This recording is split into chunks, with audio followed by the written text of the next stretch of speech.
hypostatic union. What is the hypostatic union? Yeah, the funny thing about all these words is that they sound so scary, but they're really not. All the hypostatic union is it's how we understand the perfect union of the two natures of Christ. And so we know that Jesus is fully and truly God and fully and truly human.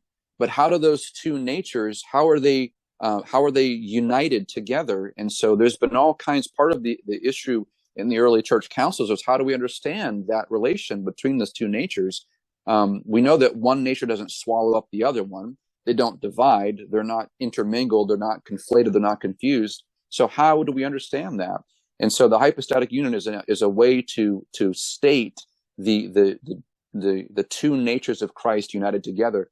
And one popular analogy that was used by the early church fathers was something called the soul-flesh analogy. And all it is this: we as human beings, we have a body, a flesh, and then we also have a soul. Well, how are our soul and our body united? Well, we don't know, right? But we do know that there is a distinction between the soul and the body. Never does your soul become your body or vice versa. However, God somehow unites those two things together in a perfect union that's not in contradiction, that's not in confusion in ourselves.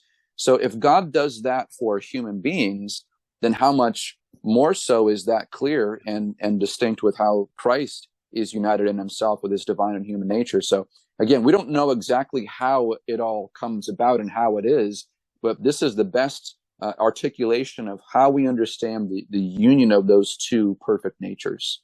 Yeah, very helpful. Thank you, Nate.